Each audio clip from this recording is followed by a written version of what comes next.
12절입니다. 이스라엘 자손이 또 여호와의 목전에 악을 행하니라. 이스라엘 자손이 여호와의 목전에 악을 행함으로 여호와께서 모압 왕 에글론을 강성하게 하사 그들을 대적하게 하시매. 여러분, 이 지금 40년 동안 평온했었어요. 이 앞에 누구에게 압제를 당했냐면 구산 리사타임이라고 하는 8년 동안 또 압제를 당했죠. 그런 다음에 하나님께서 사사를 일으켜서 다시 구원해 주셔서 40년 동안 이제 평화로웠어요. 그런데 또 그 40년 동안 잊어버리는 거예요. 하나님의 은혜를 잊어버리고 다시 또 그들이 우상을 숭배하기 시작하고, 그래서 하나님이 모압 왕 에글론을 강성하게 하사 그들을 대적하게 했다라고 말씀하고 있습니다. 이게 모압 왕 에글론을 강성하게 했다라고 하는 것도, 여러분, 이거 원어를 보면 하나님께서 붙잡아 주시다라고 하는 거거든요.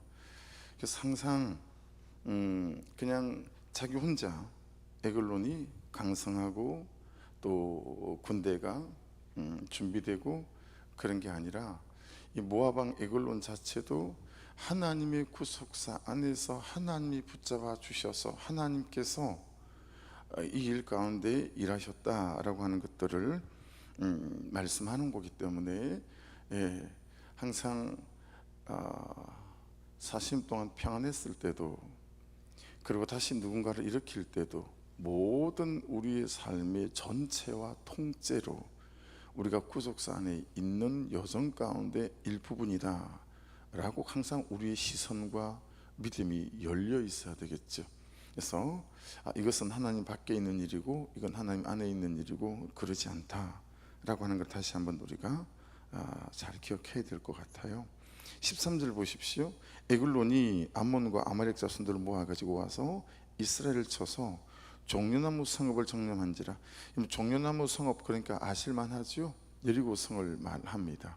자, 근데 한번 생각해 보세요.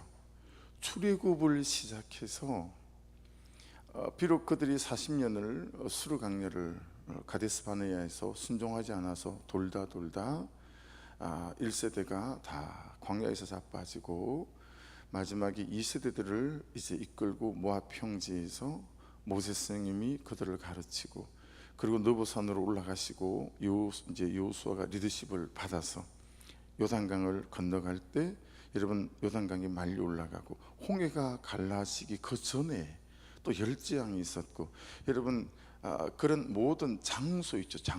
장소 중에서 여러분이 정말 기억할 만한 장소, 이스라엘 백성들이 절대로 잊어버릴 수 없는 장소, 한 세 손가락 안에 꼽히는 데 그 중에 하나가요, 여러분, 여리고성 아니겠어요? 그죠? 그들이 돌 하나, 구멍 하나, 화살 하나 쏘지 않았잖아요. 그냥 매일 한 바퀴씩 돌고 마지막 날 7바퀴 돌고 와 하는 순간 무너졌던 그 강력하고 견고했던 성. 그러니 여러분, 이스라엘 백성들에게 여리고성 그러면 가슴이 뛰는 거예요. 야, 그때 역사하셨던 그 하나님, 얼마나 많은 세월이 지나며, 야 아들아 있지 않냐, 그때 그 현장에 아버지가 있지 않았겠니? 그리고 아버지는, 야 그때 할아버지가 야 그 장소에 있었다, 그렇게 여리고성이 무너졌단다. 여러분, 그렇게 자자손손 정말 말하지 않을 수 없던 하나님의 은혜와 능력을 경험했던 곳, 그게 여리고성이었었어요. 근데 여러분, 그 여리고성이 지금 모압 왕 에글론이 쳐들어와서 무너져 버린 그런 장소가 되었던 거예요. 그러니까 여러분, 장담할 수 없어요. 예외가 없어요. 그랬던 그 사람이 어떻게? 아니요, 그 사람도 저도 장담할 수 없어요. 예외가 없죠. 그래서 여러분, 장담했던 그가 무너질 때, 또 장담했던 내가 무너질 때, 그건 여러분 참 마땅하고 당연한 거죠. 누구라도 무너질 수 있고 언제라도 무너질 수 있고, 어제 받았던 은혜로 오늘을 살 수가 없어요. 오늘은 오늘 필요한 은혜가 있고, 어제 받았던 말씀으로 오늘을 살 수가 없어요. 그냥 오늘은 오늘을 살아가는 말씀이 있어야 하고, 어제 물었던 질문으로 오늘을 살 수 없어요. 오늘은 오늘 말씀에 오늘 나를 묻고, 오늘 말씀에 오늘 나를 들어야 또 이 하루를 살아가는 거죠. 마치 영적인 하루살이처럼 말이에요.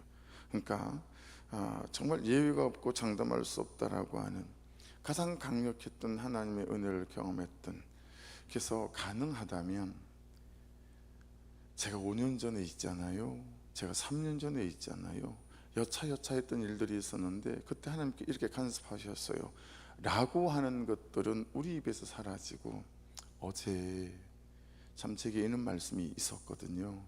근데 그 말씀이 너무 제 가슴을 때리는 거예요. 그래서 이렇게 제가 적용했었어요.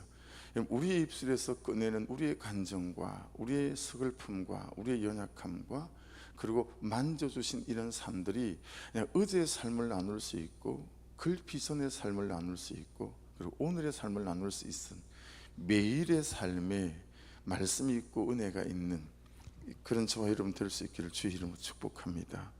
절대로 장담할 수 없다. 어떤 은혜를 경험했던 장소도 그 장소가 참 사단이 무너뜨리는 장소가 되어져서, 여러분이 무너질 때 그냥 장담할 수 없고 예외가 없으니까, 제가 무너질 때 여러분 예외가 없어요. 목사님이 어떻게, 장로님이 어떻게, 안집사님이 어떻게, 저렇게 기도하는 근사님이 어떻게, 아니요. 여리고가, 여러분 그랬던 여리고가 무너지고 그것이 침범당하는 것을 보십시오. 그죠? 그래서 참 우리가 한 줌도 안 되는 그런 사람들이기에 그냥 매일매일 은혜 가운데 우리가 살아가야 한다라는 것을 깨달을 수 있습니다. 자, 15절 보십시오. 14절 보십시오. 이에 이스라엘 자손이 모압 왕 에글론을 18회 동안 섬기니라. 전 18회 거기다가 허송세월 이렇게 적기도 했고, 큐티책에 없는 세월 이렇게 적기도 했어요. 그러니까 18년은 그냥 내 인생에서 이렇게 쑥 비는 것처럼 보이는, 맨날 엎어지고 자빠지고 시험에 들고 아까운 세월일 수 있잖아요. 그래서 18년 전부터 내가 그렇게 내가 죄인임을 깨닫고 하루라도 은혜 없으면 안 되는 사람임을 깨닫고, 참 그는 나보다 옳도다를 선포하고, 그렇죠? 그러며 그를 섬겼더라면, 그리고 참 그를 받아냈더라면, 이 18년은 받아내지 못한 세월이고, 그는 나보다 옳도다 하지 못한 세월이고, 그는 세월 아니겠어요? 그래서 여러분 오늘도 구속사의 복음이 저와 여러분을 잘 사로잡아서 하루 그렇게 일주일, 그렇게 한 달이 참 그는 나보다도 옳도를 외치는 내 인생의 삶의 구속사의 세월에 앞에 이렇게 포함되어 줄 수 있는 그런 날들이 되셔서 그 하루하루가 하나님께서 우리 인생 가운데 하나님의 일을 행하실 수 있는 그런 때가 될 수 있기를, 참 계산에서 빠지는 날들이 없기를 주의 이름으로 또한 축복합니다. 15절 보십시오. 이스라엘 자손은 여호와께 부르짖었어요. 그래서 참 배우는 건 그런 거죠. 어쨌든 430년을 이들이 그렇게 엎어지고 자빠진 세월들을 보내지만, 여러분 그들에게 있는 참 남아있는 은혜 같은 것 중에 하나는 그렇게 힘들어지면 또 부르짖는 백성들이다 라고 하는 거예요. 근데 여러분 나를 보고 우리를 한번 잘 살펴보시면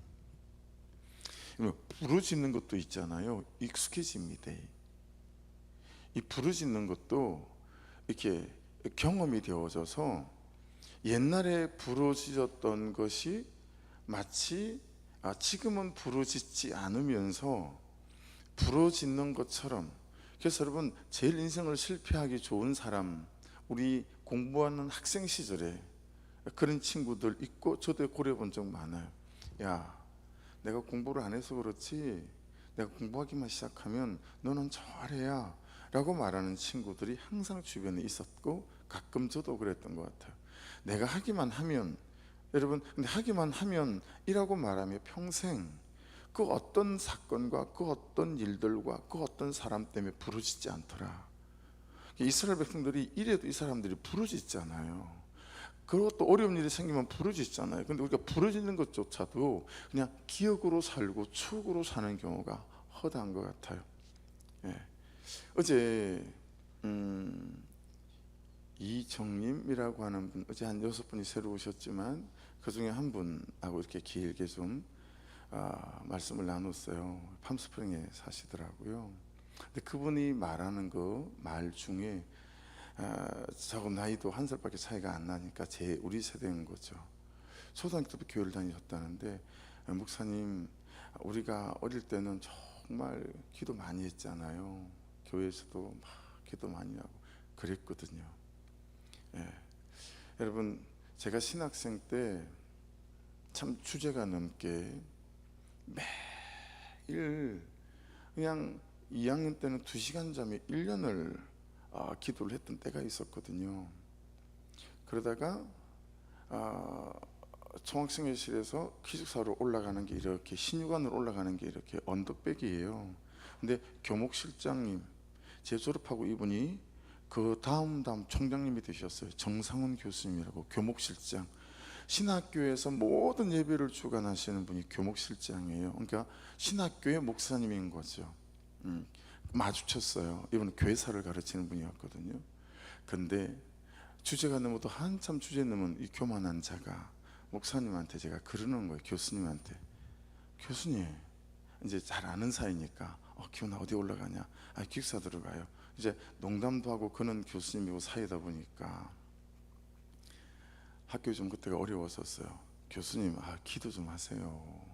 학생들이 밤마다 그렇게 그냥 온 산이 떠나가게끔 기도하는데, 목사님, 교수님들은 기도도 안 하고. 여러분, 이렇게 주제 넘은 교만한 그런 말을 할 정도로 신학교가요 쩌렁쩌렁쩌렁했어요.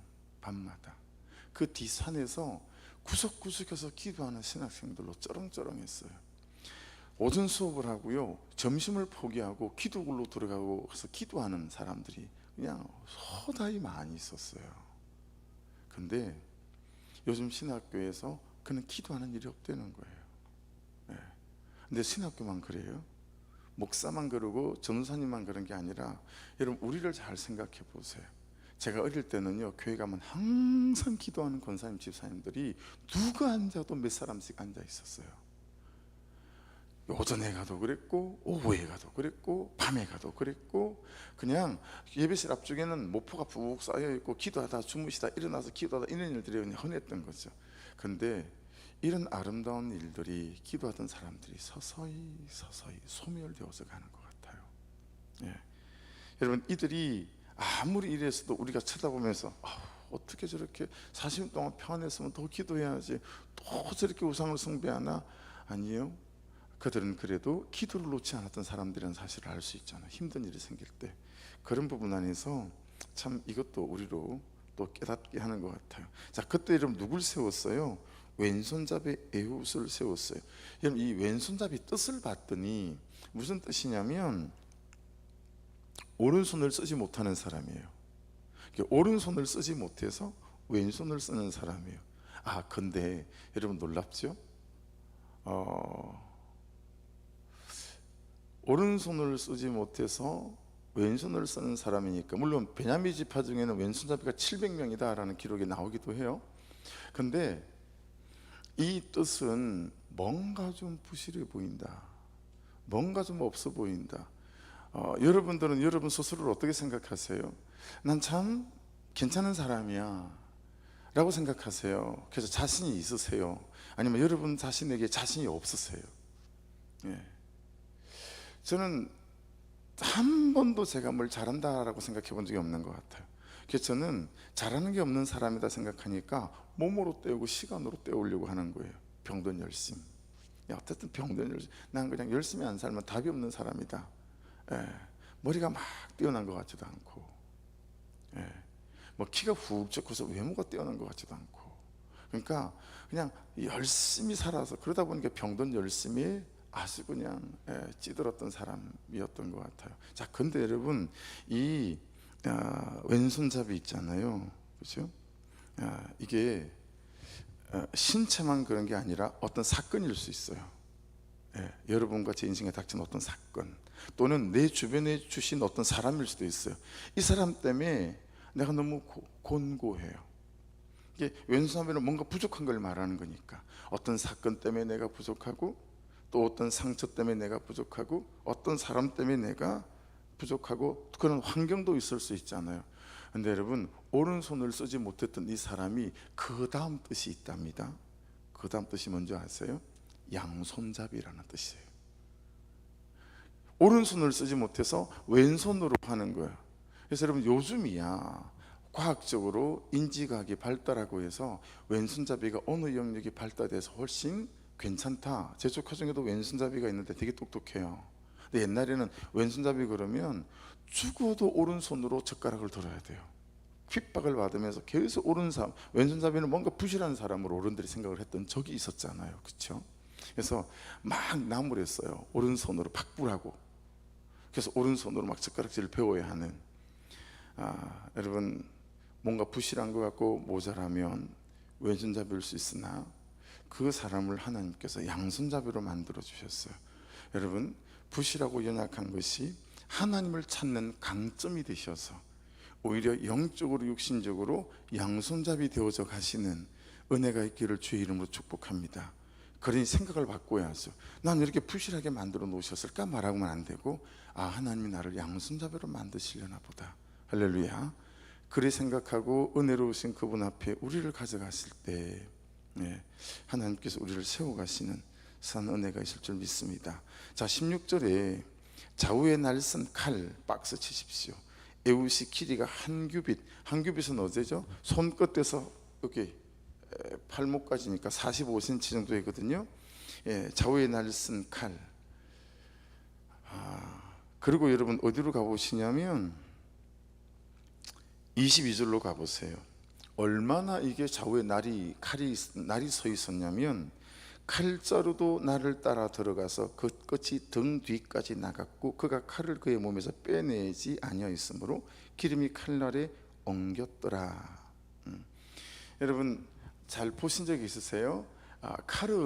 창은 반드시 칼이 어지간하면 이제 일본도처럼 베는 칼은 그렇지 않지만 우리나라 장군들이 사용했던 그런 칼은 찌르는 칼 용도가 훨씬 많았거든요.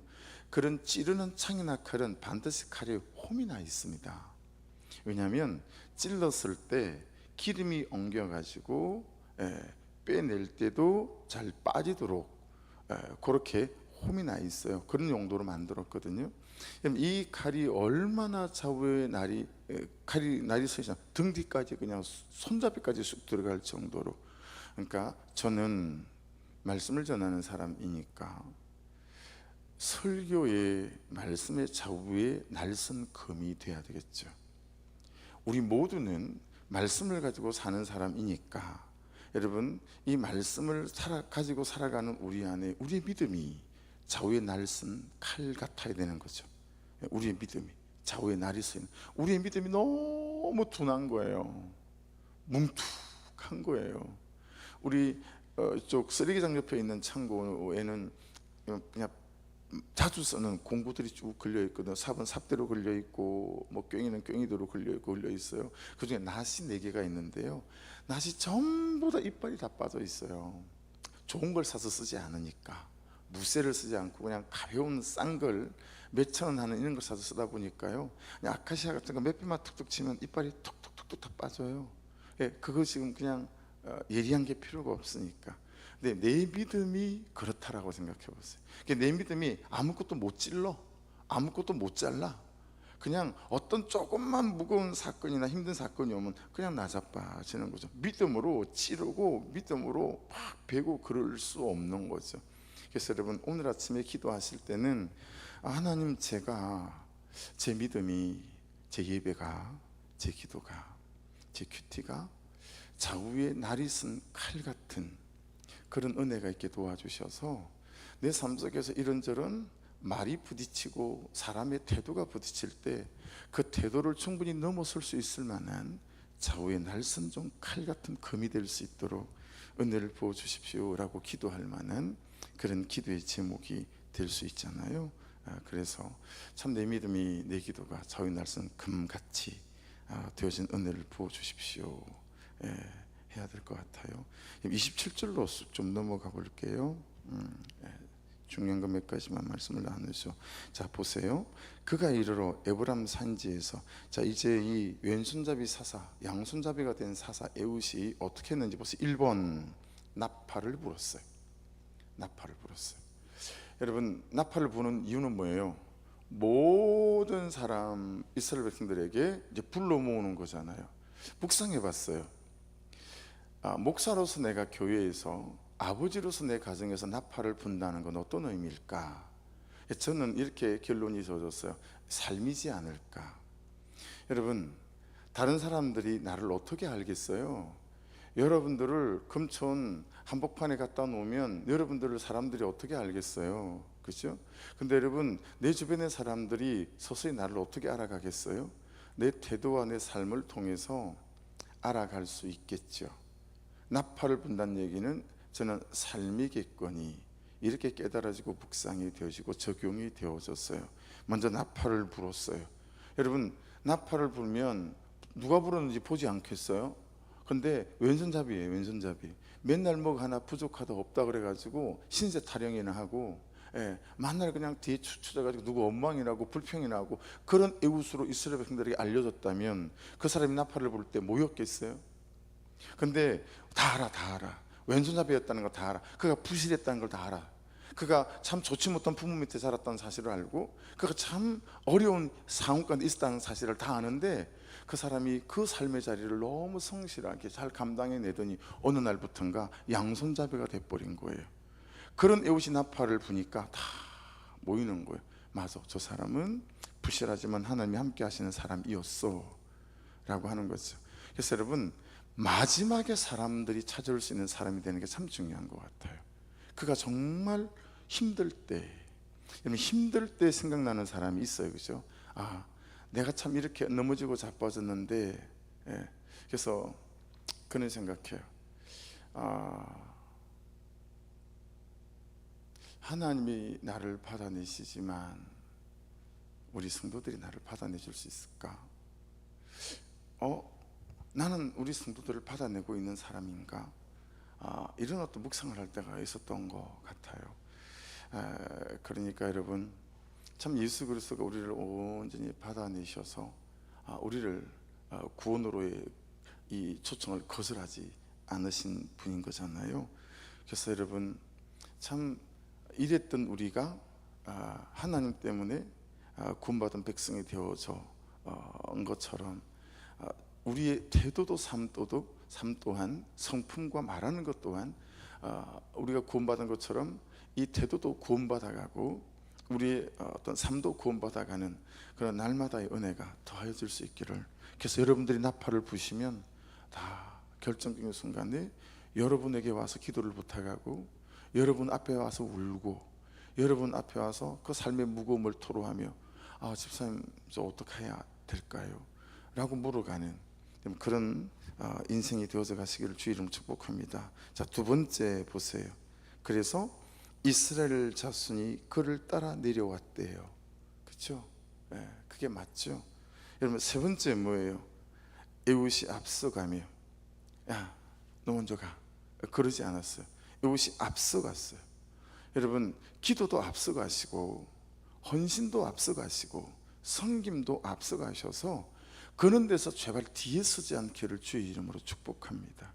앞서갔다, 세 번째죠. 네 번째 28절 보세요. 이르되 나를 따르라. 에웃이 나를 따라오십시오. 그건 뭔 얘기예요? 이거 자기의 삶을 걸고 얘기하는 거잖아요. 자기 믿음을 걸고 얘기하는 거잖아요. 그렇죠? 앞서가면서 나를 따라오라고 우리의 삶이 부르짖을 수 있도록. 그냥 뒤에 따라가는데 내 삶을 쳐다보고, 근데 이건 참 어려운 일이에요. 그래서 여러분에게, 우리에게 나는 참 삶이 안 돼 라고 부담을 가지라는 얘기가 아니라, 여러분, 어떤 삶이 가장 좋은 삶이냐면 엎어졌는데 회개하는 삶, 안 되는데 자기 죄를 고백하는 삶, 이 나를 따르라가 있기를 주의 이름으로 축복합니다. 잘 살아서 좋은 사람이 돼서 나를 따르라 이 말을 하는 게 아니라 구속사의 복음을 붙잡고 있는 사람은 제가 이렇게 엎어졌어요.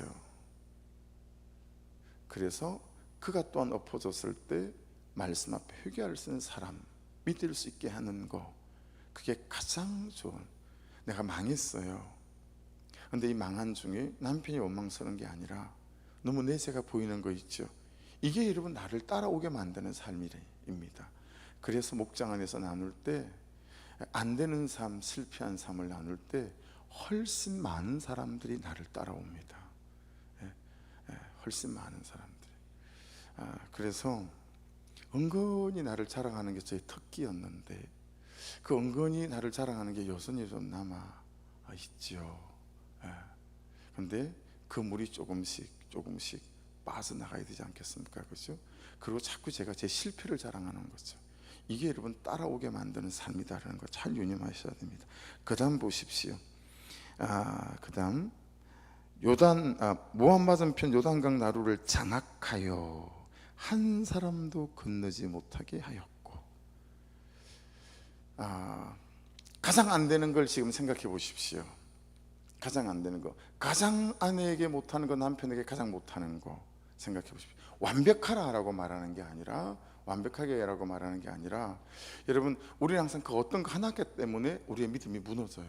어떤 거 하나 때문에. 이제 그것들을 항상 하나님이 잘 가져가야 되겠다. 한 사람도 건너지 못하겠다 그러잖아요. 거기 물꼬가 열리면 같이. 그래서 여러분 여기 한번 보신 적 못 보셨죠? 요 뒤로는 안 가시죠? 여기 흙 메웠을 때 포크레인 집사님도 경험이 없으시고 나도 경험이 없으니, 여러분 물이 이렇게 평평하게 이렇게 수평을 못 잡으니까요, 물이 고이는 데가 있으니까 물이 빠져나가라고 한쪽에다가 진짜 여러분 요만하게 살짝 긁어놨어요. 그게 물이 흐르기 시작하니까요, 이 물이 흙을 끌고 내려가는 거예요. 나중에는 큰 차 한 대가 빠져도 될 만하게 여러분 흙이 다 쓸고 내려갔어요. 그러니 그 밑에 저 밭에까지 엉망이 됐죠. 그 삽으로 퍼내주느라고 아주 쇠가 빠졌어요. 그런 거라는 거예요. 자꾸 내 인생을 쓸고 내려가는 그 어떤 거, 게으름일 수 있죠. 남편에 대해서 꽃같게 생각하는 어떤 언어 사용일 수 있죠. 그죠? 뭐 많잖아요. 그런 것들을 잘 오늘 새벽에는 살펴보시고 적응해 보셔야 될 것 같아요. 자꾸 내 삶을 쓸고 내려가는 거 너무 괜찮아요. 제가 여러분이 너무 괜찮아요. 근데 이 괜찮은 내 삶이 아무것도 아니게 만드는 나를 쓸고 내려가는 거 어떤 거, 이거를 오늘은 좀 살펴야 되겠어요. 왜냐하면 한 사람도 건너지 못하게 하였다. 나를 쓸고 내려가서 그냥 구멍이 되게 만들어 버리는 거고. 그런 게 한 가지씩은 우리 가운데 있잖아요. 그렇죠? 그런 걸 좀 오늘은 적용점을 잡아야 될 것 같고요. 자, 그 다음 29절 보세요. 모압 사람 약 10,000명을 죽였으니 모두 장서요 모두 용사라 한 사람도 도망하지 못하였더라. 자, 그리고 30절입니다. 그날에 모압이 이스라엘 수에 굴복함에 그 땅이 80년 동안 평온했대요. 그리고 마지막 9절, 에옷 후에는 아나스 아들 삼가리에서 소모는 막대기로. 자, 소모는 막대기 밑줄입니다. 여기 소는 여러분 원어를 보니까 숫소예요. 숫소더라고요. 근데 소모는 막대기를 라마드라고 좀 적어 주십시오. 하나만 기억해야 될 것 같아서. 라마드. 여러분 소모는 막대기에서 막대기 라마드의 뜻이 뭘까요? 배우다, 가르치다입니다. 배우다, 가르치다. 근데 이 소를 모는 막대기는 여러분 그 끝에 예수님을 때렸던 채찍 있죠. 그 채찍의 끝에 뭐가 달렸어요? 쇠조각, 뼈조각이 달렸어요. 그래서 예수님 몸을 확 때릴 때 쫙 감겼어요. 보통 한 바퀴 반에서 두 바퀴가 감긴대요. 감겨서 너무 많이 감기면 다시 뺄 때 안 빠지기 때문에요, 한 바퀴 반 정도 감긴다는 거예요. 쫙 감기잖아요. 그럼 빼면 이 쇠 끝이 그리고 뼈 조각이 살점을 툭툭 뜯어내는 거예요. 그 채찍을 주님께서 맞으셨거든요. 여기 나와는 소모는 막대기 라마드가 그런 거예요. 끝에 살점을 뜯어낼 정도는 아니지만 소니까요. 그 정도는 아니지만 너무 딱 따끔따끔하게 아픈 그런 거예요. 사모님, 목자들, 전도사님, 간사님, 저 그리고 여러분 모두가 잘 기억해야 되겠다. 여러분, 이 소문은 막대기가 배우다 가르치다니까 적용하면 어떻게 되겠어요? 저와 여러분이 말씀으로 양육받아야 해요. 이 소문은 막대기로 블레셋 사람 600명을 죽이고 이스라엘을 구원했대잖아요. 내가 그동안 양육을 참 잘 못했구나. 그리고 제가 이렇게 적었어요.